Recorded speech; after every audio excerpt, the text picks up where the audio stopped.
because what the police statement demonstrates is that Peter Murrell went to extraordinary lengths to cover his tracks, and the police investigation took the best part of 5 years to explore all of the details, and which involve false accounting and all sorts of other practices. But some people in your party were raising questions and were not allowed. So the police statement is crystal clear.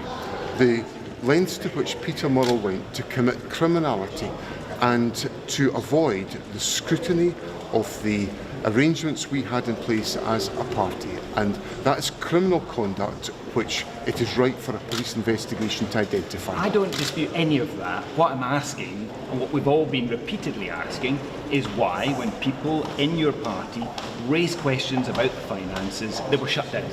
I think the answer lies in the police statement, where the police said that there was an extremely complex set of arrangements put in place to avoid scrutiny, and which involved false accounting and other practices. And that is why you have to have a police investigation, why a police investigation was required to get to the bottom of this particular issue.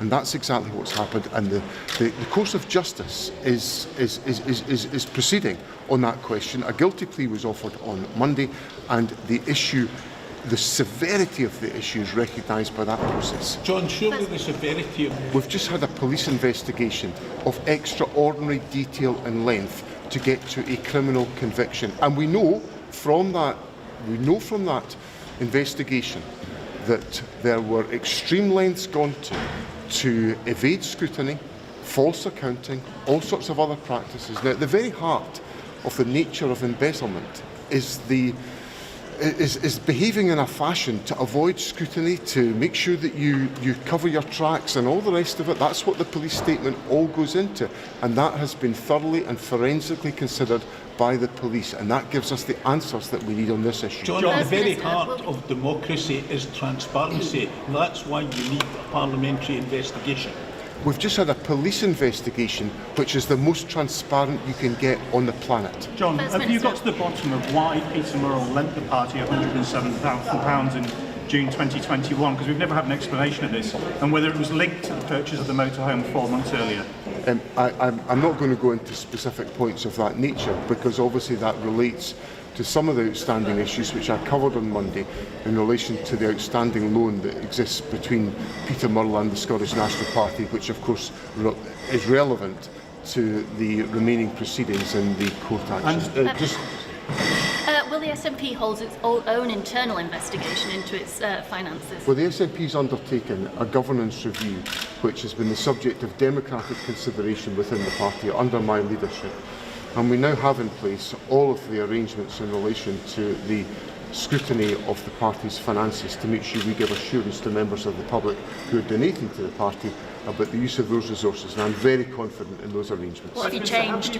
Well, there's lots of elements of our governance that have been the subject of change in relation to the scrutiny by the National Executive Committee around about all of these provisions about how we undertake our internal controls within the party, the type of things that are necessary to have good and effective governance in place. How you approach people who speak out and raise alarms?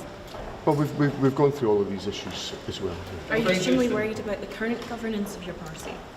I'm absolutely satisfied with the current governance of my party. Well, I'm satisfied that we've gone through all of the accounting processes that are required to secure that money, which is validated by external bodies. But he could have falsified those audits. Well, but I'm satisfied that that has not been the case. Okay, thank you. Anyone else? We're here? Yes, First Minister. Yes. Oh, it's the BBC again. My goodness. I don't know all of the conversations that took place. But at the heart of this case, James, is a very simple point. There was a betrayal of trust. So she just asked her husband?